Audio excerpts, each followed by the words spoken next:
हाय everyone, अस्सलाम वालेकुम and welcome back to my channel. I hope कि आप सब लोग ठीक होंगे, खुश होंगे और काफ़ी ज़्यादा मज़े में भी होंगे। So as you all know, Eid में बस थोड़े ही दिन बाकी रह गए हैं। Eid is just around the corner. Eid से पहले हमारी कुछ सेल्फ केयर भी होती है और ईद से पहले हमने अपने आप को ग्रूम करना होता है, अपनी ब्यूटी करनी होती है और इसके साथ ही साथ हमने फैशन को भी लेके चलना होता है। एज अ गर्ल हमारे कई टास्क होते हैं जिनको हमने फुलफिल करना होता है। घर की तैयारियों के साथ साथ हमने अपने आप को भी मेंटेन करना होता है, अपनी सेल्फ केयर करनी होती है और साथ ही साथ अपने फैशन को भी लेके चलना पड़ता है। तो आज की वीडियो बहुत ज़्यादा मज़े की होने वाली है क्योंकि आज की वीडियो में आपको मैं फैशन से रिलेटेड भी बताऊंगी, सेल्फ केयर से रिलेटेड भी बताऊंगी, ट्रेंड से रिलेटेड भी बताऊंगी। मतलब कि जो आपने अलग अलग जाके खपना है ना, वो सब कुछ आज की वीडियो में आपको देखने को और सुनने को मिलेगा। अगर आपने ये वीडियो देख ली ना, समझ लें आपकी सेल्फ केयर, आपकी grooming, beauty, fashion, each and everything solve हो गई है। और हाँ, एक और बात कि आपने वीडियो का कोई भी पार्ट स्किप नहीं करना क्योंकि इसके एक एक पार्ट में आपके लिए बहुत ही शानदार किस्म की इन्फॉर्मेशन है और आपको काफ़ी कुछ सीखने को भी मिलेगा। अगर आप कोई पार्ट स्किप करेंगे तो आपका अपना ही नुकसान होगा। चलें जी, वीडियो को स्टार्ट करने से पहले अगर तो आप मेरे चैनल पे न्यू हैं तो चैनल को सब्सक्राइब कर दें। इसके अलावा मुझे अभी जाके इंस्टाग्राम पे फॉलो कर लें क्योंकि वहाँ पर मैं एक्टिव रहती हूँ और डेली बेसिस पे अपडेट्स देती रहती हूँ।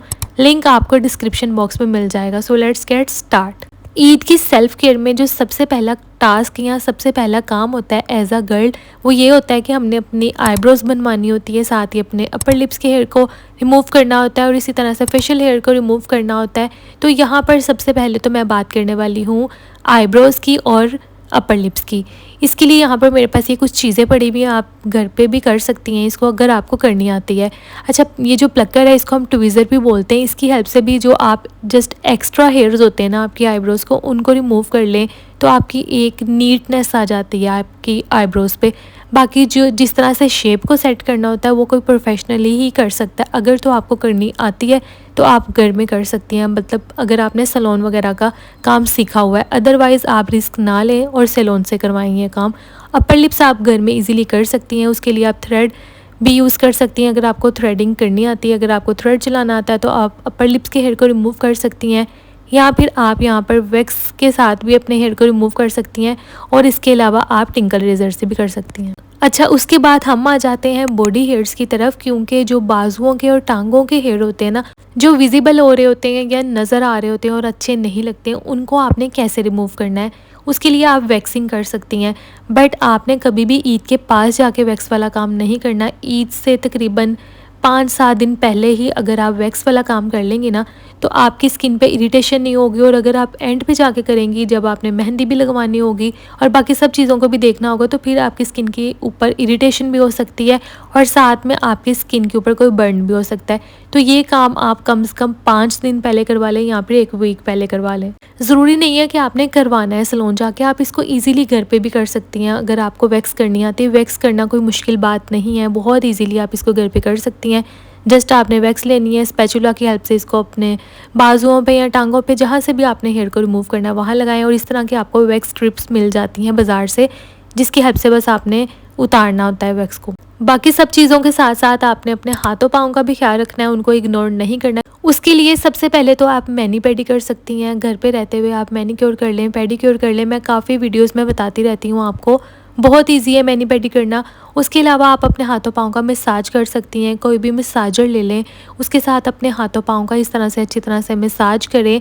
और आप टूथ ब्रश की हेल्प से भी अपने पाँव के फिंगर्स का मसाज कर सकती हैं। इसकी हेल्प से बहुत इजीली मसाज होता है और काफ़ी ज़्यादा जो डार्कनेस होती है, पिगमेंटेशन हुई होती है ना, वो भी इस तरह से बहुत अच्छी तरह से रिमूव हो जाती है। अच्छा, हाथों पाँव के लिए मैं आपको कोई स्पेशल चीज़ें नहीं बताऊंगी। अगर आप कोई अपने फेस के लिए चीज़ें यूज़ करती हैं जैसे कि क्लिनजर, स्क्रब या मसाजर वगैरह, कुछ भी आप यूज़ करती हैं अपने फेस के लिए, जस्ट आप उन्हीं चीज़ों को यूज़ कर सकती हैं। अपने हाथों पाँव के लिए स्पेशल चीज़ें ना लें। अच्छा, फिर अक्सर लड़कियों ने ईद से पहले हेयर डाई लेना होता है या फिर हेयर कट लेना होता है, तो ये काम भी आपने कभी भी ईद के पास जाके नहीं करना या किसी भी इवेंट के पास जाके नहीं करना। कम से कम आप ये काम 10 दिन पहले करें, हेयर डाई वाला भी और हेयर कटिंग वाला भी, ताकि अगर आपको कोई भी प्रॉब्लम है या कलर सही से नहीं आया, कटिंग सही से नहीं हुई है, तो फिर आपको प्रॉब्लम ना फेस करनी पड़े बिल्कुल एंड टाइम पे जाके।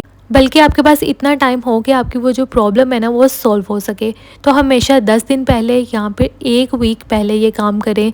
जो भी हेयर कट आपने लेना है, जो भी आपने हेयर डाई लेना है, तो इन दोनों चीज़ों पे आपने गौर व फ़िक्र करनी है, जैसे कि मैं आपको समझा के हटी हूँ अभी। अच्छा, आप सिंपल ट्रिमिंग भी करवा सकती हैं, ज़रूरी नहीं है कि आप हेयर कट ही लें। अगर आप अपने हेयर को सिंपल ट्रिम करवा लेंगी ना नीचे से, जो स्प्लिट एंड्स होते हैं जस्ट उनको रिमूव कर लेंगी, तब भी आपके हेयर बहुत ही प्यारे लगेंगे, वॉल्यूम आ जाएगा। अब थोड़ी सी ज्वेलरी की बात भी कर लेते हैं। जैसे कि छोटी ईद पे बहुत ज़्यादा कश्मीरी चूड़ियों का ट्रेंड था, इस ईद पे जेली बैंगल्स का बहुत ज़्यादा ट्रेंड है। इसको चाहें तो आप कश्मीरी घुंघरू वाले जो कड़े होते हैं उनके साथ पहन लें, या फिर सिंपल आप पहन लें, बहुत ही प्यारी लगती हैं। जैसे कि ये सिंपल पहनी हुई हैं तो ये भी बहुत प्यारी लग रही हैं, बट इस दफ़ा जेली बैंगल्स बहुत ही ज़्यादा ट्रेंड में है। अच्छा, तो भाई इस ईद पे बहुत ज़्यादा गर्मी होने वाली है। बकरा ईद पे हमेशा से बहुत ज़्यादा गर्मी होती है, तो ज्वेलरी आपने थोड़ी सी स्पेसिफिक होकर सिलेक्ट करनी है। या तो आप स्टड्स पहन लें, या इस तरह के जो इयरिंग्स होते हैं ना वो पहन लें। बहुत ज़्यादा हैवी ज्वेलरी पहनने से गुरेज करें, क्योंकि अगर आप बहुत ज़्यादा हैवी ज्वेलरी पहनेंगी तो आप खुद भी इरिटेट होती रहेंगी। गर्मियों में वैसे भी बंदा इरिटेट होने शुरू हो जाता है। इसके अलावा आप ब्रेसलेट्स पहन लें, लाइट से कुछ मिनिमल रिंग्स वगैरह पहन लें। अगर आप टीन एज हैं देन आप छोटे छोटे से इस तरह के स्टड्स पहन सकती हैं। इतने स्टड्स पहने हुए छोटी टीन एज लड़कियों के बहुत ही प्यारे लगते हैं।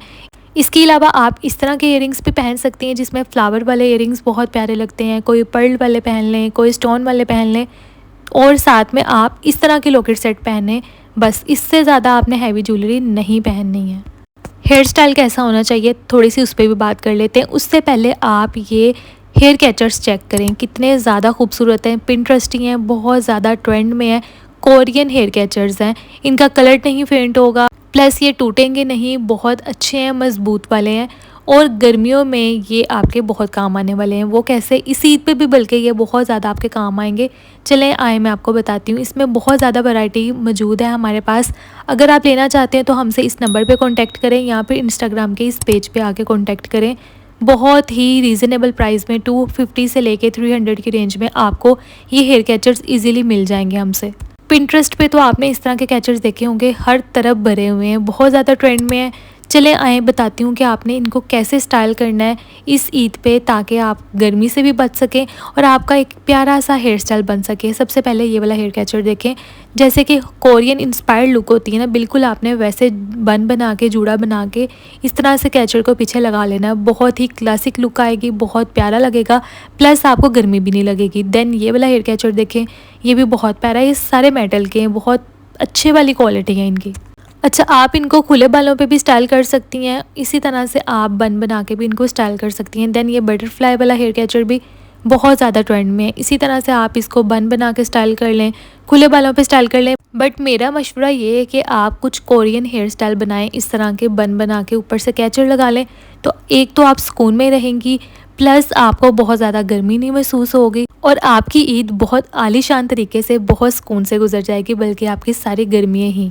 तो भाई अब हम देख लेते हैं कि शूज़ कैसे लेने हैं। इस ईद पे आप कुछ इस तरह के शूज़ ले सकती हैं। देखें ये वाला शूज़ कितना प्यारा है, बहुत कमाल का है, बहुत क्लासिक है, और बहुत ही प्यारा लग रहा है। सिंपल सा है और बहुत कंफर्टेबल है। इस ईद पे आप बहुत ज़्यादा हैवी जूते ना पहनें, क्योंकि काम काज भी करने होते हैं। अगर तो आप हाउस वाइफ हैं तो फिर आपकी बहुत ज़्यादा भाग दौड़ होने वाली है, तो फिर ये जो इस तरह के शूज़ है ना, आपके बहुत ज़्यादा काम आएंगे। ये शूज़ मैंने बाय किए थे चेज़ वैल्यू से, बहुत प्यारे हैं, सिंपल से हैं, और बहुत ही अफोर्डेबल प्राइस में मैंने इनको बाय किया था। 800 में, जस्ट 800 में क्या आता है आज के ज़माने में। उसके अलावा आप खुसा पहन सकती हैं। खुसे का ट्रेंड तो कभी भी नहीं जाता, और हर ईद पे खुसे का ट्रेंड होता है, बल्कि ईद इनकम्प्लीट होती है खुसों के बगैर। तो आप खुसे ले सकती हैं। कुछ इस तरह के आजकल ट्रेंडी आर्टिकल्स चल रहे हैं, जैसे कि मैं आपको दिखा रही हूँ। आप कुछ इस तरह के खुसे ले सकती हैं, या फिर आप नेट वाले खुसे भी ले सकती हैं। एक स्टोन वाले खुसे चल रहे हैं, दूसरा ये जो इस तरह के नेट वाले खुसे होते हैं ना, ये भी आजकल बहुत ज़्यादा ट्रेंड में है। आपने पिंटरेस्ट पे, सोशल मीडिया पे, इंस्टाग्राम वगैरह पे कहीं ना कहीं तो लाजमी देखे होंगे इस तरह के नेट वाले खुसे। अगर आप लेना चाह रही हैं तो आप चेज़ वैल्यू से जाके ले सकती हैं। काफ़ी ज़्यादा सिटीज़ में चेज़ वैल्यू की ब्रांच है, लाहौर में, फैसलाबाद में, कराची में। अगर आपकी सिटी में इसकी ब्रांच नहीं है तो आप लोकल मार्केट से ले सकती हैं। बैग बहुत सिंपल से बहुत यूनिक से चल रहे हैं, जैसे आप ये बैग देख सकती हैं। क्लासिक भी हैं, सिंपल भी हैं और एक फुल हॉल वाइब आपको दे रहे हैं। सबसे पहले तो ये वाला बैग है, ये कश्ती वाली शेप में है। आपने देखा होगा काफ़ी ज़्यादा ट्रेंड में है, बहुत ही प्यारा लगता है पहना हुआ। शोल्डर के ऊपर आप पहन लें तो बहुत खूबसूरत लगता है। देन ये वाला बैग है, सिंपल सा है, प्यारा है, एलिगेंट चीज़ें चल रही हैं, बहुत ज़्यादा हैवी और बहुत ज़्यादा रश वाली चीज़ें अब नहीं चलती हैं। देन आपने ये मिनी मेटल बैग्स देखे होंगे, ये तो छोटी ईद पे भी ट्रेंड में थे, अभी भी ये ट्रेंड में है। इसके अलावा यहाँ पर कुछ और ऑप्शंस भी हैं जिनमें आप पाउच पकड़ सकती हैं, कोई क्लच पकड़ सकती हैं। तो ये कुछ सिंपल से, कुछ यूनिक से ऑप्शंस हैं जो कि मैंने आपके साथ शेयर किए हैं, तो इनको भी आप मद्देनज़र रख सकती हैं। ईद पे बाकी सब चीज़ों के साथ साथ आपने अपनी हाइजीन का भी ख्याल रखना है, अपनी हाइजीन को भी मेंटेन रखना है और इसी तरह से कोई अच्छा सा सेंट यूज़ करना है, कोई अच्छी सी फ्रेगरेंस यूज़ करनी है ताकि आपके पास से सारा दिन अच्छी सी फ्रेगरेंस आती रहे और आप सारा दिन फ्रेश फील करें, अच्छा फील करें। क्योंकि बड़ी ईद पे बहुत ज़्यादा गर्मी होती है, काम वगैरह भी करना होता है, स्पेशली हाउसवाइफ के लिए भी बहुत टफ़ हो जाता है अपनी हाइजीन को भी साथ में मेंटेन रखना और साथ में किचन वगैरह का काम करना भी। तो आप फ्रेश होके सुबह के टाइम शावर लेके फ्रेश होके फिर आप कोई अच्छी सी फ्रेगरेंस यूज़ कर लें ताकि सारा दिन आप अच्छा फील करें और रिफ़्रेशिंग फील करें। अगर आपका कॉम्प्लेक्शन बहुत ज़्यादा डार्क हुआ हुआ है तो आप स्किन पॉलिश भी यूज़ कर सकती हैं, अपने हाथों पाँव पे यूज़ कर लें या फेस पे भी यूज़ कर सकती हैं। बनाने का तरीका मैं आपको बताती हूँ, आपने सेम इसी तरह से बनाना है। सबसे पहले तो मैं यूज़ कर रही हूँ ये स्किन पॉलिश डर्माकोस की। अच्छा, ये डर्माकोस का पाउडर है, वाइटनिंग पाउडर जिसको हम बोलते हैं। ये वाले बाउल में, पिंक वाले बाउल में मैं फेस के लिए बना रही हूँ और ग्रीन वाले बाउल में मैं हाथों पाँव के लिए बना रही हूँ। पिंक वाली बाउल में मैंने वाइटनिंग पाउडर की रेशो कम रखी है, हाथों पाँव के लिए ज़्यादा रखी है। अच्छा, इसके अलावा आपने इसके अंदर बूस्टर ऐड करना है। यहाँ पर मैं यूज़ कर रही हूँ गोल्डन गर्ल का बूस्टर। तो इसकी अमाउंट आपने इसी तरह से रखनी है जैसे कि पाउडर की अमाउंट है। फेस वाले में मैं थोड़ी कम रखूँगी और हाथों पाँव वाले में थोड़ी सी ज़्यादा रखूँगी, बट अनफॉर्चुनेटली मेरा ख़त्म हो गया था। तो आपने इतनी रेशो रखनी है जितनी मैं आपको बता रही हूँ। उसके अलावा मेरे पास ये सूथिंग लोशन है, आपने जो फेस के लिए बनानी है उसके अंदर आपने थोड़ी सी ज़्यादा ऐड करनी है और हाथों पाँव के लिए आप मुनासिब भी कर सकती हैं। देन मेरे पास ये स्किन शाइनर है। अच्छा, स्किन शाइनर भी मेरे पास गोल्डन गर्ल का है, बूस्टर भी मेरे पास गोल्डन गर्ल का है, देन सूथिंग लोशन भी उसी का है और साथ में ये भी इसी का है। और बाकी जो वाइटनिंग पाउडर है वो मैंने डर्माकोस का लिया है। इन सब चीज़ों को मिक्स करने के बाद जो फेस वाली है उसको आपने अपने फेस पे अप्लाई कर लेना है। फेस के ऊपर जस्ट आपने 10 to 15 मिनट से ज़्यादा नहीं लगा रहने देना, उसके बाद रिमूव कर देना है।